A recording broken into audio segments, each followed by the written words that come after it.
Hello and welcome back, Cozy Club, or should I be saying welcome back, Cozy? My friends, I went to go get my latest second dose of the Super Serum Moderna vaccine, and if you've seen the movie WALL-E, it went something like this.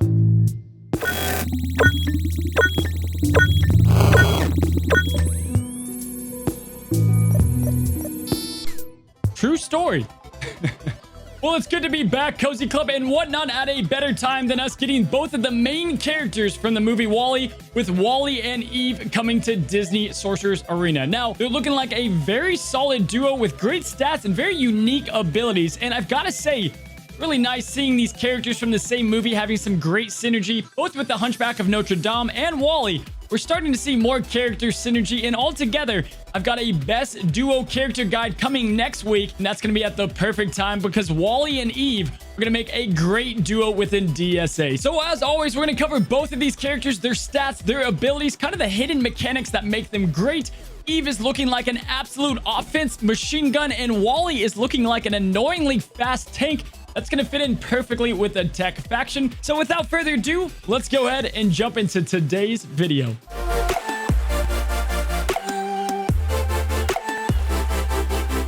All right, Cozy Club, let's go ahead and jump into both of these characters. Starting out with Eve here, we're going to go ahead and take a look at her stats. And then I'm stupid excited to kind of talk about her abilities because there's some interactions with both her, WALL-E, and the other tech characters that's going to have Eve as a complete machine gun. Now, taking a look at her stats first, you guys can go ahead and see she's got a little bit of a weird stat line. Now, first of all, her offense is not going to be that crazy at 2,342. For an offensive base main character, not really jumping off the page there. Defense at 601, pretty low health at 17,000, so you can definitely neutralize her pretty fast if that's what your goal is.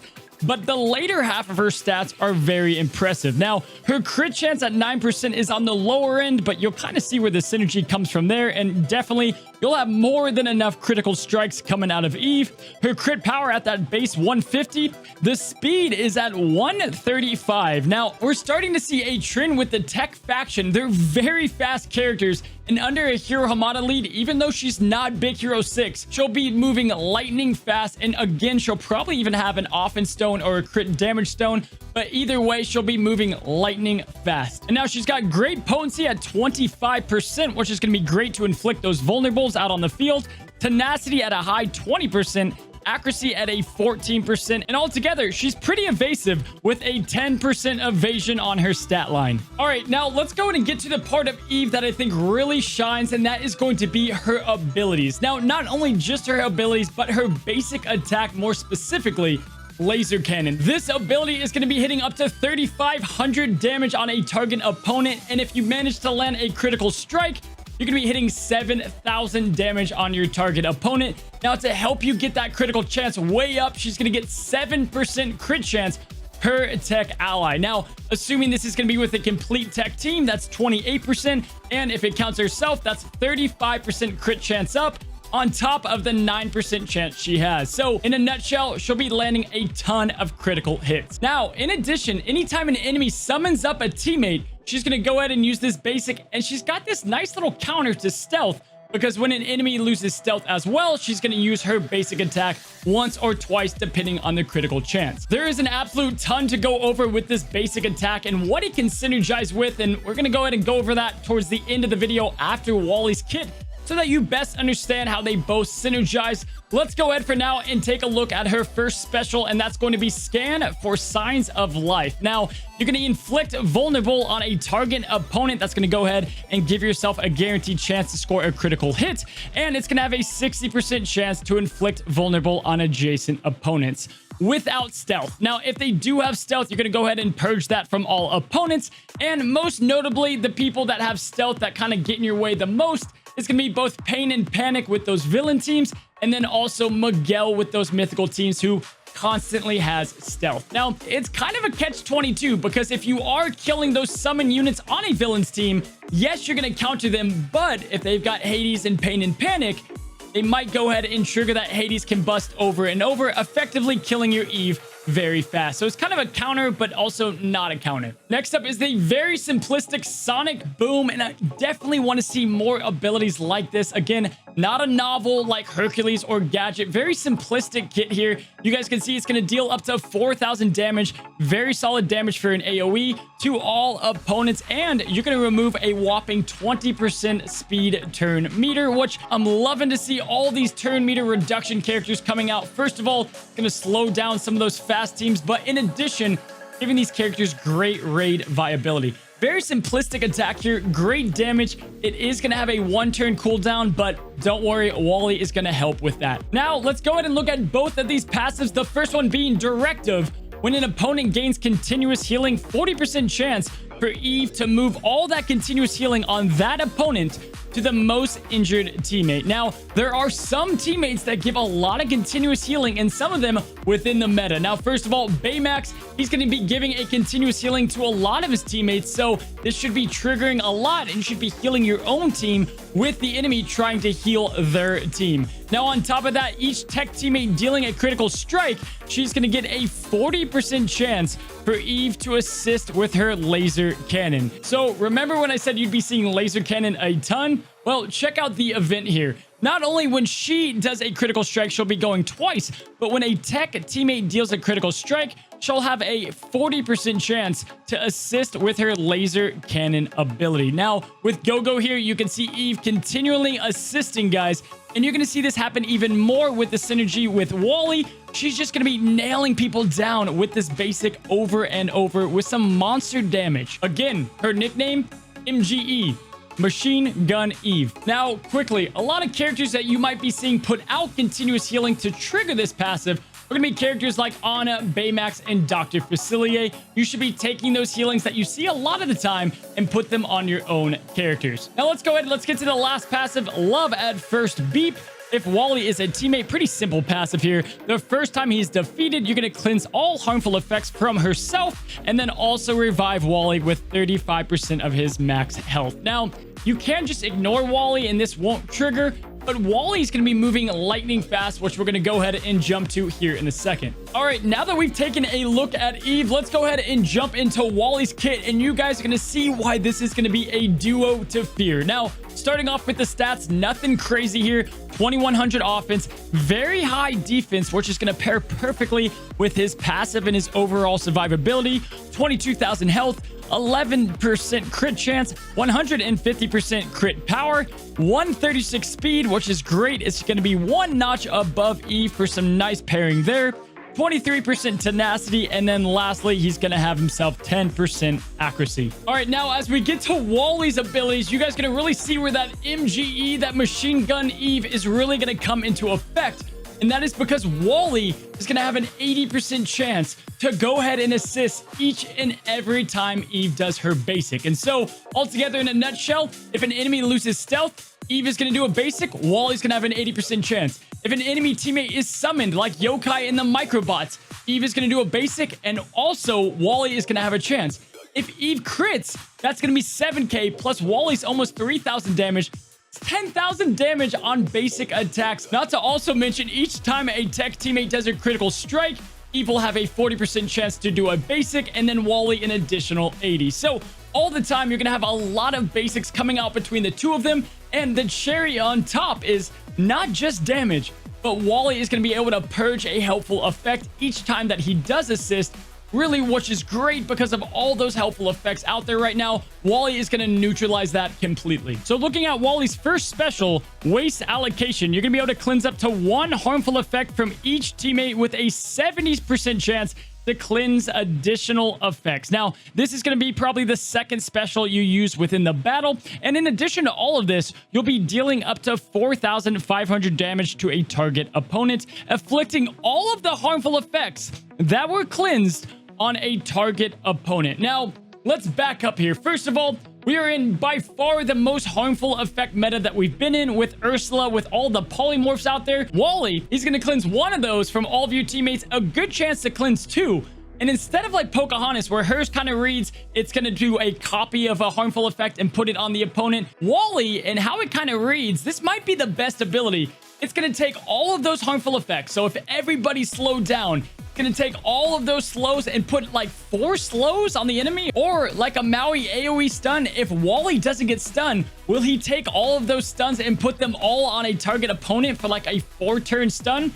I don't know. This could be easily one of the most dominant abilities that we've seen. Now, we're going to go ahead and look at Recharge and his first passive at the same time because they synchronize very well together. And this is where I think a lot of the plug-and-play ability is going to happen with the duo of Wally and Eve. Now, first of all, just looking at the ability, you're going to be able to gain 5 charges for Wally. And if you look over at his passive, for every single charge that Wally has, he's going to go ahead and gain 6% speed turn meter. In addition to that, he'll be gaining a shield for 10%, and adjacent tech teammates are going to gain the following. First of all, they're going to get a shield worth 10% of this character's max health, and in addition, they're going to have a 65% chance to gain 1 magic for a random ability. Now, to break this down and why this is going to work so well, first of all, your Wally turn 1 is going to be lightning freaking fast after he uses this ability, and then also, Eve is going to be slower than Wally, so she'll have a 65% chance to go ahead, reduce the magic on her only ability that needs it. That's going to be Sonic Boom, allowing you to reduce 20% turn meter on the entire team. So no matter who you put them with, but especially with the tech faction, this is going to be absolutely insane to give you a big boost and advantage in the battle. Looking at the rest of solar power, there's a few other notes in here. First of all, each time that Wally starts a turn, he's going to lose 1 charge. He can't have more than 5. And also, he can go ahead and be granted 2 charges if he's targeted by Eve's directive ability, which is just, it's a shot in the dark if you see how that ability works, so don't really focus on that piece of it. Which brings us to the last ability, Cozy Club, Self-Sustaining. And this is going to make Wally an absolute tank. He doesn't have a ton, but it's going to make him very tanky within the game. Now, first of all, he's going to go ahead, he's going to gain Empowered the first time he falls below that 60% max health, or the first time he falls below 30% max health, or in addition, when he loses more than 20% of his max health in one attack, which in this meta is going to happen all the freaking time. Now, with his empowered state, all these characters that get empowered gain a lot of benefits, and that is going to be the same for Wally. Wally's going to gain 60% defense. He's going to be immune to critical strikes, and it's going to go ahead, and this empowered is going to expire on his turn start. Now, when Wally does lose Empowered, he's going to heal himself as well. So, in a nutshell, how this is going to work is you're going to have Wally do that first ability, go lightning fast with just crazy amount of speeds. If by his next turn he hits any of these health thresholds, he's going to go ahead and get insane defense, really nice survivability, can't be critically hit. He's going to be surviving for sure till his next turn, assisting Eve all of the time as Eve MGE does all of the damage. And then the best part is once he does get that turn, he's going to go ahead, he's going to lose that defense. He'll have a chance to get empowered again, and then he'll get healed up a nice 25% on top. All right, Cozy Club, so that brings us to the synergy and the little nuggets that we haven't really talked about with them too, even though we've gone through a lot in this video. Now, first of all, guys, you're going to have 30% extra speed with Wally and that passive on turn 1. In addition, you're going to have Hero Hamada's 15% leadership, putting 45% extra speed on 136 speed Wally. Did you get your mind around all that speed? He's going to be fast. In addition to how fast he's going to be assisting MGE all of the time with those basics while surviving very well on the same time. Again, we went through all the ways that he's going to assist Eve and all the ways that Eve is going to do her basic attack. But one of the things that I want to bring up is the critical strikes within the tech faction. So if we go ahead and we jump up to the tech faction here, we're going to sort it, which, by the way, some of you guys don't know, you can sort it like this. If we go to the tech faction and we sort by critical chance, you guys are going to see here, they've got a very high critical chance base for most of the tech faction. Go-Go is going to have a whopping 28%. That's a lot of different assists you'll be able to pull off. Maurice is going to have a nice crit chance. You're going to have Baymax with some, which, you know, if you get an AoE with mass impact, a little cherry on top with Eve, Honey Lemon with great, and then a ton at 15%. So when used with the tech faction, she's going to be assisting all the time with all of these characters with high crit chance. And then the last thing we want to talk about is Sergeant Calhoun. Sergeant Calhoun is going to have a nice little passive here called Supporting Fire, which is going to go ahead when a downtown teammate performs a basic attack. She's going to have a 30% chance to also do a big damage hit here, and it's going to have a good chance to do a critical strike. If I'm reading this correctly, you're going to have Eve doing basic attacks. You're going to have Calhoun assisting as well. It's just going to be machine guns all over the place. And so it definitely has me excited. I love kind of the synergy and the identity that the tech faction now has under their belt. I think once we do get these other game modes, they're going to be a faction you definitely want to farm because they should be able to punch up like the Oceanics against a lot of other teams. And now quickly looking at Gizmo Duck, his lead here has not been used since he essentially came out. And typically leads without speed kind of suffer within DSA at the moment, but with how Eve and Wally work, I think this might have some use here because each time a tech teammate does deal a critical strike, they're going to get a shield up to 35% damage dealt. And on top of that, they're going to have up to a 12% bonus crit chance, which naturally is going to marry perfectly with Eve's basic. So something that I'll definitely test out. It might prove to be very effective, especially in Club Conquest or other game modes. So are they worth it, Cozy Club? Well, for starters, both of them do get a lot of their abilities at very early levels. They don't have really abilities later that they get that, you know, you need to get them up to T8 or anything like that. They're pretty solid out the gate. However, if you're not planning on going for both of them, most likely I would go ahead and just slow farm them. I think they're going to go ahead and be a natural fit to Big Hero 6 teams, which is nice because the majority of players do have Big Hero 6. So overall, I would go ahead and slow farm them, but let's just see exactly how Machine Gun Eve is going to go ahead and work and how that kind of Wally and the assisting mechanic works with both characters. Now, one more thing, Cozy Club, as we close, one thing that just made no sense to me is my favorite part of Wally is when you've got Wally, you've got Eve, and then Gizmo Duck. It just doesn't make any sense to me why they made it required to get Gizmo Duck, but I guess you can look at it as if you get Big Hero 6, it takes 5 tech teammates to get Gizmo, which in turn you can go ahead and get Wally and Eve, but I definitely don't like how that was thrown in there. Now, my friends, we do have probably the largest video I've ever worked on coming out next week, pretty early in the week, with the complete farming guide to Disney Sorcerer's Arena. We restructured the entire thing, and I'm super pumped to get it out. If you don't want to miss that, go ahead and subscribe with the red button down below. It helps the channel above, and absolutely free to join the Cozy Club today. You guys have a tremendous rest of your day, and until next time, stay cozy.